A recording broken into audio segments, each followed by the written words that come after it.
অপরাজিতা তুলে নিয়েছি, আমি শিউলি ফুল অতি প্রয়োজন, শিউলি ফুল তুলে নিয়েছি। এবার কটা সাদা ফুল তুলে নিচ্ছি, দেখো আমি কটা সাদা ফুল তুলে নিচ্ছি। পরে ছেনা তো দেখো, শুভ সন্ধ্যা বন্ধুরা।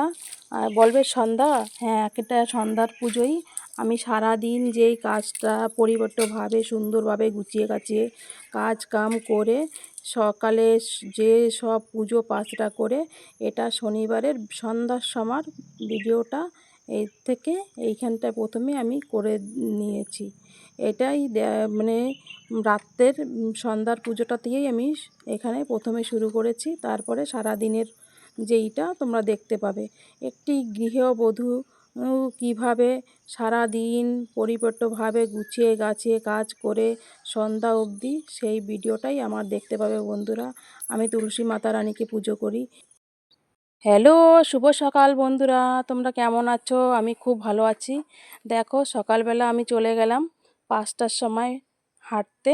হেঁটে আমি চলে আসছি, এখন 5:30 বাজে, আধা ঘন্টা হেঁটে এসছি। তোমরা সকলে ভালো আছো? তোমাদের সকাল সকাল আজকে সবার গুড মর্নিং, গুড মর্নিং।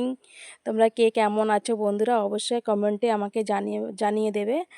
তো আমি ভগবানের কাছে বলি তোমরা যেহেতু ভালোই থাকো, আমিও খুব খুব ভালো আছি বন্ধুরা। যে শরীরটা আমার যেহেতু অসুস্থ ছিল, এখনও ব্যথা আছে, ঠিক আছে ছাড়ো ওটা। তোমরা খুব ভালো থাকো। আমি সকালের নিত্য কাজকর্ম শুরু করে দিয়েছি।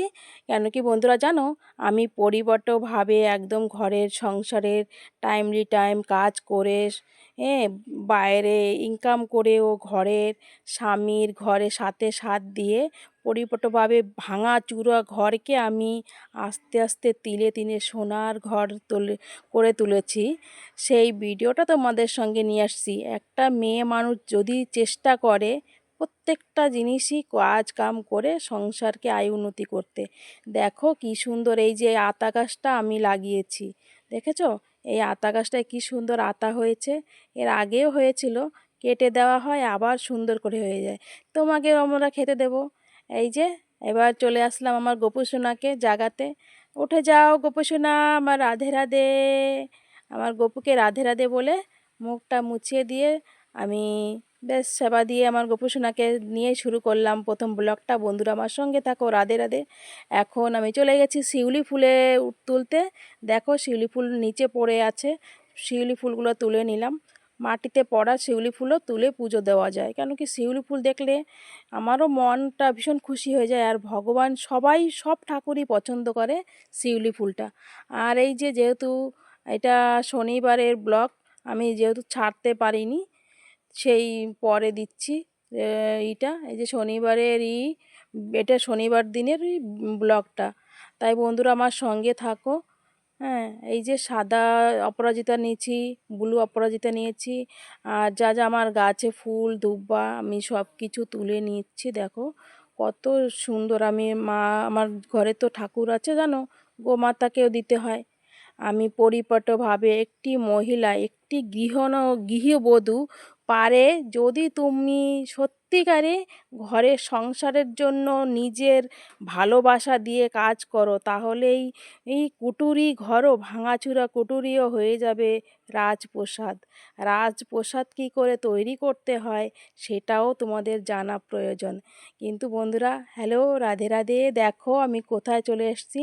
আমার যেহেতু ঠাকুরকে পুজো দেবো তাই ফুল তুলতে দেখো লাফিয়ে লাফিয়ে আমি খুব আনন্দের সহিতে ফুল তুলছি। সঙ্গে থাকো বন্ধুরা, দেখতে থাকো। ওই দেখো আমি কত শিউলি ফুল তুলেছি। এখানে আমি কাকুর জমিতে এসেছি, কাকুর জমিতে আমার পাশের ঘরে। সেই দেখো কত কামরাঙা হয়েছে। হ্যাঁ, কামরাঙাগুলো কি সুন্দর পেকে আছে, কি সুস্বাদু না লাগে, কি মিষ্টি লাগে জানো বন্ধুরা। আমি তো খুব খেতে ভালোবাসি, তা আমার বরও খুব ভালোবাসে, তাই জন্য কটা তুলে নিয়েছি। আমি আর আমার বর খাবো, তাই জন্য যাক আমার বরকে মাখিয়ে দেবো, কটা নিয়ে নিলাম ব্যাস। আর দেখো কত লেবু আছে, আমার তো শরীর অসুস্থ তাই লেবু নিয়ে আসলাম। আর সংসারে দেখো এসে এখন বেজে গেছে 6টা, আধা ঘন্টা আমি এখানে কাটিয়ে দিয়ে আসলাম। তাহলে এখন আমি জলদি জলদি করে ঘরে ঝাড়ু পোছাটা করে, সকালে বাসি কাপড় তো ছেড়েই নিয়েছি, এখন আমি তাড়াতাড়ি করে একবার যে সংসারের কাজটা করে নিতেই হয়, যে সেই সবগুলো আমি এখানে পদ্ম ফুল, আর দেখো আমার ঘরে শুভ কামনা, আমি শুভ কামনা করেই ঘরের যত এই সব কাজ কাম করি বন্ধুরা। দেখো এই জানি যে এগুলো রাখলে ঘরে শুভ হবে, কি করলে যে আমার সংসারে একটু সুখ ফিরে আসবে, তাই সেই রকমভাবেই আমি করি। আমার যে ঘরের যে কোনো জিনিস আমি ভাবি আমার সংসারে কিভাবে ভালো হবে, সেইভাবেই আমি কাজ করি। যে কিভাবে আমার সংসারে মা লক্ষ্মী বাস করবে, সেই সব ভেবেই চিন্তা করেই আমি সবসময় গোবর ছড়া দেওয়া, ঘর মোছা, ঝাড়ু পোছা আমি সবটাই একদম টাইম মতন করার চেষ্টা করি। যে মা লক্ষ্মী আমার দিকে কবে মুখ তুলে মানে তাকাবে, তাই সেটাই ভেবে। কেন কি আমি জানি মা লক্ষ্মী একদিন না একদিন নিশ্চয় আমার দিকে ফিরে তাকাবে। কষ্ট করতে হবে, কষ্ট না করলে এই দুনিয়ায় কিছুই হবে না। সেই কষ্টই আমি করে যাচ্ছি, আর মাকে সবসময় ডাকি, মার ভগবানের নামে পুজো করি। আর দেখো বন্ধুরা, এই যে ঘরটা দেখছো না, সব টিনের কিন্তু পুরনো টিনটাকে আমি একটু পেন্ট করে নিয়েছি, যাতে আমার বাড়ি ঘরটা একটু দেখতে ভালো লাগে। তাই কত বছর কত কষ্ট করে, আমার ঘরে তেমন কিছুই নেই, ওই দুটো ট্রাঙ্ক, একটা পুরনো আলমারি, তাই। আর নয়তো কোনো সেরকম আমার দামি ঘরে কোনো জিনিসই নাই বন্ধুরা, যে তা তোমাদের আমি দেখাবো বা সেমনভাবে আমি ভিডিও করব। আমার ঘরে যা আছে আমি নিত্য কামে কাজে এইভাবেই আমি ভিডিওটা করি। আর প্রত্যেক দিন এরকম ভালো লাগে না এক জিনিস দেখাতেও, এক কাজ কাম মাঝে মাঝে হয়তো দেখাই, ওই আমার ব্লগটা যেমন, তেমন আমি মাঝে মাঝে এরকম কাজ কামগুলো দেখাবো। আর আমার লাইফস্টাইলে সেই ভিডিওগুলোই তোমাদের সঙ্গে শেয়ার করব। বন্ধুরা আমার পাশে থেকো, যদি এরকম ভালো লাগে অবশ্যই লাইক সাবস্ক্রাইব করে আমার পাশে থেকো, আমাকে সাহায্য করো আগে বাড়তে।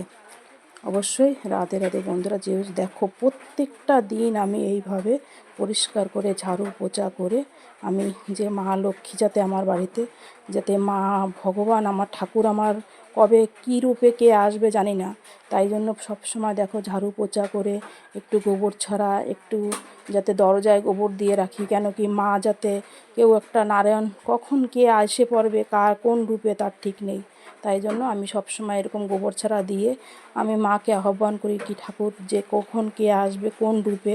তাই জন্য আমি সে তেমনভাবেই দেখো গোবর ছড়া লেপন যা আমাদের মানে বৃষ্টি হলে আমি করতে নেই নাকি গোবর ছড়া, তাহলে দিই না। আর আজকে যেহেতু বৃষ্টি নেই, বৃষ্টি না থাকলেই নাকি গোবর ছড়া দিতে হয়, তা বৃষ্টির ভিতরে দিতে নাই, তাই আজ বৃষ্টি নেই তাই আমি দিয়ে নিলাম। আমি এখন এখানে আমি গরম জলটা খেয়ে, যেহেতু ডাক্তার আমাকে বলেছে এক্সারসাইজ করতে, তাই জন্য আমি গরম জলটা খেয়ে একটু এক্সারসাইজ করিস তোমাদের সঙ্গে, সেটাই আমি শেয়ার করছি বন্ধুরা। দেখো অল্প একটুখানি শেয়ার করব, তোমরা যেহেতু আমার বন্ধুরা, তাই তোমাদের সঙ্গে আমি সব জিনিস শেয়ার করা উচিত, তাই জন্য আমিও এক্সারসাইজ করছি, তাই সেটা একটু আমি তোমাদের সঙ্গে শেয়ার করলাম। ডেলি ব্লগটা যদি তোমার ভালো লাগে, আমার লাইফস্টাইল ডেলি ব্লগটা, তাহলে অবশ্যই আমাকে সাবস্ক্রাইব করে পাশে থেকো বন্ধুরা। আমি তেমন বড়লোক নয় আর তেমনই নয়, এই যে দেখতে পাচ্ছ একটা ভাঙা আলমারি, আর এই যে একটা শোকেস, এইটাই। এই যে আমি আমার স্বামী এখন চা মুড়ি খাবো, তাই ওই যে চা মুড়ি মিক্সচারটা নিয়ে, আমার বর আজকে দোকানে যায়নি, ছেলে গেছে, কেন কি তার শরীরটা খুব খারাপ ছিল, তাই ঘুম থেকে উঠেছে, এখন 8টা বেজে গেছে, তাই দুজনে মিলে চা খাবো। যে আমার বরকে দিচ্ছি, এখনও ওর মুডটাও ঠিক হয়নি। দেখো আমার বর, তাও আমি বলছি এই নাও চা খেয়ে নাও, তাই দেখো মুডটাও ঠিক না, কেমন করছে। ঠিক আছে, দুজনে মিলে চা খেয়ে খুব সকালবেলা দিনটা কাটাই। আমার একা একা খেতে ভালো লাগে না, আজকে যেহেতু আমার বর আছে, তাই আমি আমার বর দুজনে মিলে চা খাচ্ছি। আর গল্প টল্প করছি, একটু একটু কাজে যাব, বাইরে একটু একটু কাজ করব দুজনে, যেহেতু আছে ঘরে, তাই দুজনে চা মুড়িটা খেয়ে নিয়ে তাই যাচ্ছি। আর জিজ্ঞাসা করছি তুমি কি খাবে। আর দেখো একটা বিল্লি ম্যাও ম্যাও শুধু করছে, আমাদের না কোথার থেকে আসছে জানি না, আমি কয়দিন ধরে তাকে খেতে টেতে দিচ্ছি, আর ওই যে কটা মুড়ি দিয়ে দিচ্ছি, খেয়ে নিয়েছে, কিন্তু তারপরে আবার ম্যাও ম্যাও করে আবার কটা মুড়ি দিয়েছি, এই করে করে আমার বর দিল, আমি দিলাম, তাও ও খালি খাওয়ার জন্যই করে, ম্যাও ম্যাও করছে। তা ওকে আমি ওটা দেখছি, আর আমরা দুজনে বলছি আর কটা দিয়ে আসি, আর কটা দিয়ে আসি, এই করে করে ওকে দুটো দুটো এই যে দেখো দিতে, খালি খেতে দিতে যাচ্ছি। যেহেতু দেখো সেও তো পেটের দায় ম্যাও ম্যাও করে, তাই জন্য ওকেও খেতে দিচ্ছি, খাক, আর আমরাও খেয়ে নিচ্ছি। ঠিক আছে, ছাড়ো, এবার দুজনে মিলে খাওয়া দাওয়া হয়ে গেল, আমি স্নান করে তুলসী তলায় জল দিয়ে নিলাম, সূর্যদেবকে জল দিয়ে দিচ্ছি, সূর্যদেবকে জল দিয়ে তুলসী তলায় জল দিয়ে এবার আমি ঠাকুর মন্দিরে চলে আসলাম। ঠাকুর মন্দিরে এসে গোপুসোনাকে স্নান টান করিয়ে সাজিয়ে গুছিয়ে ফুল দিয়ে পুজো দিয়ে দিলাম। আমার ঘরের মেয়েরা, ঘরের গৃহবধূরা যদি লক্ষ্মীবতী হয় তাহলে যদি কুঁড়ে ঘরও থাকে সোনার সংসার বানিয়ে তুলতে পারে বন্ধুরা। সত্যিকারই কথাই এটা, মা মাসির কথা না আর সে কথা না। যেহেতু আমি নিজেই বুঝতে পারি আমার ভাঙা ঘর, এখানে আমার কিছুই ছিল না, আমি কর্ম করে আজকে এইখানে এই সব দাঁড়িয়ে করিয়ে দিয়েছি। দেখো বন্ধু, ওনারা বলতেন যে বেগুন পোড়া খেলে নাকি হচ্ছে দোষ কেটে যায় শনি মঙ্গলবারে, তাই জন্য বেগুন মাঝে মাঝে, দেখো কী হলো, বেগুনটা পড়ে গেল। বেগুন পোড়াতে পোড়াতেও পড়ে যাচ্ছে বন্ধুরা। সারা জীবন সংসার করা যায় যদি স্বামী ভালো থাকে না, স্বামী ভালো হলে সব কিছুই হাসি মুখে ত্যাগ করা যায়।